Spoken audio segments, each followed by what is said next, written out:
Hi all, I'm Ella, the voice behind Raise the Bar, and I'm here today to share with you my favorite read from August, Deep Work by Cal Newport. Now, before I get into some of the key takeaways I had from this book and the main premises Newport writes on, I wanted to share with you how he operationalizes some of the terms he uses. So deep work is kind of the obvious one. It's the name of the book, and its counterpart is shallow work. So Newport defines deep work as professional activities performed in a state of distraction-free concentration that push your cognitive capabilities to their limit. These efforts create new value, improve your skill, and are hard to replicate. And the opposite of deep work is shallow work, which Newport describes as non-cognitively demanding, logistical-style tasks often performed while distracted. These efforts tend to not create much new value in the world and are easy to replicate. Just from these definitions, you can already see a big difference between the two. First is the kind of work that comes out, so the quality, but also the quality of work that has to go into it, the way you have to focus on it differently and interact with the material differently so you can ultimately get a certain kind of outcome.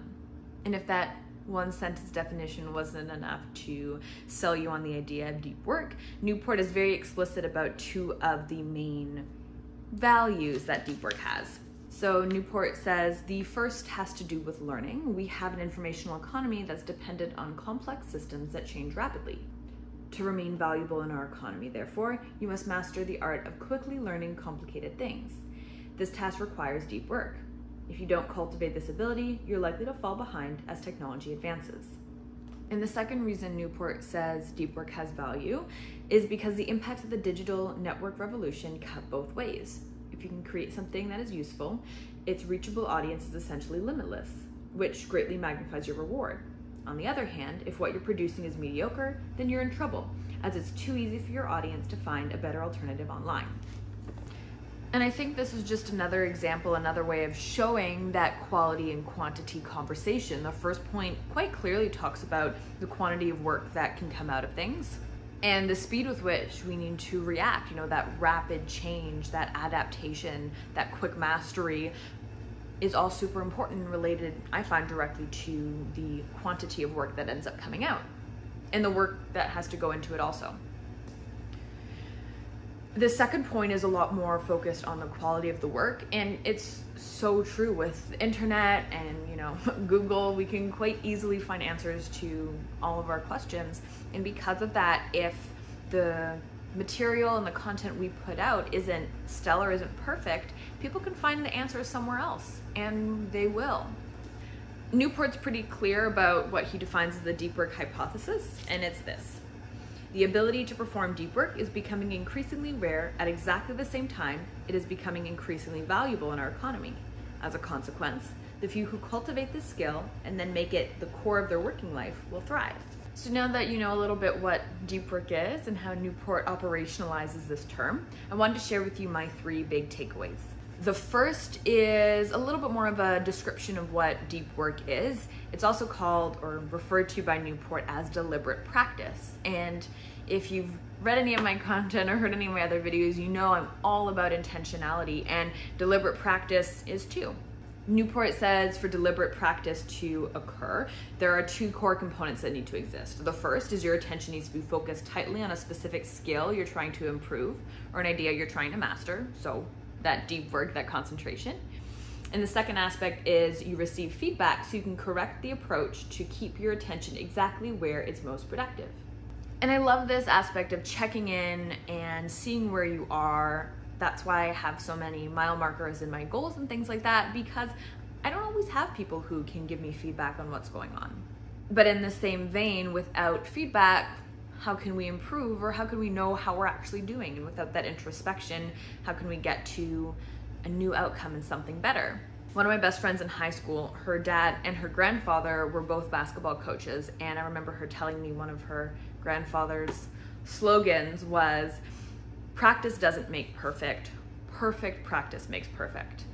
And if we keep practicing the same mistakes over and over again, we're gonna get super good at those mistakes. But if we don't take a minute to pause, to look back and take a step back and recognize what's actually going on and what we've been doing, that's the only way we're actually gonna be able to move on and do something different. To be able to pause and make sure what you're doing has a desired outcome is really valuable. And feedback doesn't always have to be a big production. Sometimes with a boss, you'll get performance reviews and things like that, but especially in the academic environment, especially in law school, you're not getting grades as, I wouldn't say as frequently as you'd like, because that would mean more assignments more frequently, and that's a lot of stress, but it's hard to know how you're doing. And especially when bell curves and stuff come in, it's challenging to know where you stand and if the work you're doing and the way you're doing that work is effective. So whether it's testing yourself or having a colleague test you or challenge you or just discuss what you're doing and look at and see what other people are doing, there's a real value in that, and the quality of your work can come out a lot better with that deliberate practice. My second big takeaway is what goes into a deep work ritual. And on my blog, I've talked a bit about my morning rituals and my evening rituals and the values of having those patterns, but the same thing also goes into our deep work rituals. And just as no two people are alike in how they work and how they get things done, no two deep work rituals are going to be identical. But Newport does give 3 guidelines or questions that should be answered to know if our ritual is going to be effective. He says quite candidly, the right fit depends on both the person and the type of project pursued. There's some general questions that do need to be answered though. So first, where you'll work and for how long. This one's pretty straightforward, whether it's your desk or a coffee shop, whether it changes from day to day, being explicit about where that's going to be. Again, that intentionality, that deliberate practice. And setting a time limit too can really help make sure you're getting the most into the time you have. In a second, I'm going to talk about breaks and stuff like that, but knowing how long you're going to work can also help you schedule in breaks. The second question that Newport says you need to answer in getting your deep work ritual is how you'll work once you start to work. This one's pretty straightforward too, but it's just being explicit and planning out what you're going to be doing in that deep work time. This includes things like process mapping, or at least having a structure of what you're going to do, so when you start working, you're not sitting there saying, oh, well, I don't really know what's happening here. Personally, part of my deep work ritual includes the app Freedom.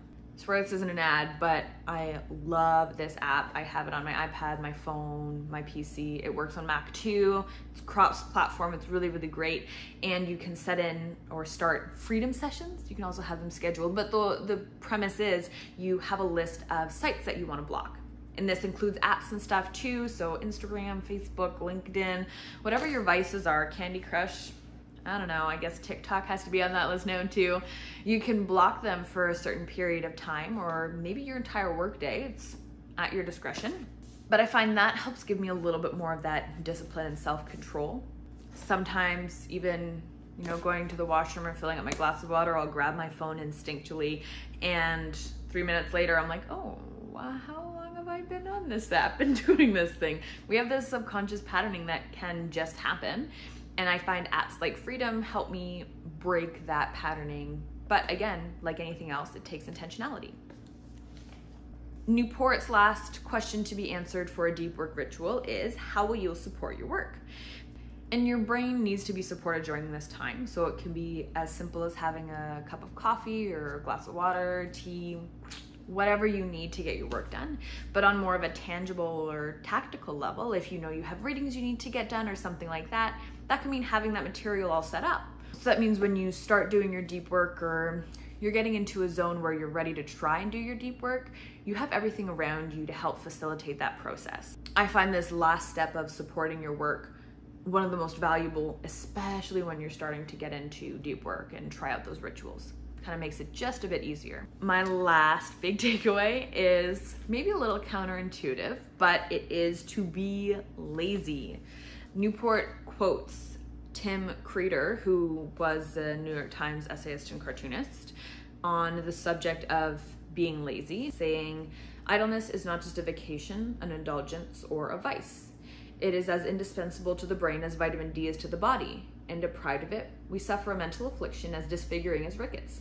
it is paradoxically necessary to getting any work done. And I love that kind of yin and yang, that back and forth, because in order to have productive work, we have to make sure we're able to take breaks, and during that time have adequate rest. And it's one of the reasons on my Instagram I like sharing weekly something I'm doing to kind of help with my own R&R, something I'm doing to slow down, whether it's going for a walk or doing a face mask. I find building in those breaks to my week is really, really valuable, and I like sharing that so other people get reminded that it's something we do need to do.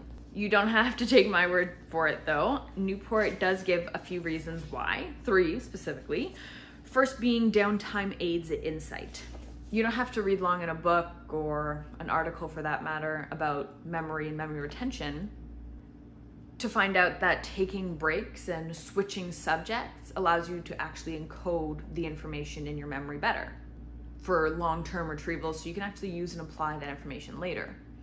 And for law students, that's definitely something huge, because in theory, everything we're learning, we're gonna have to apply later on.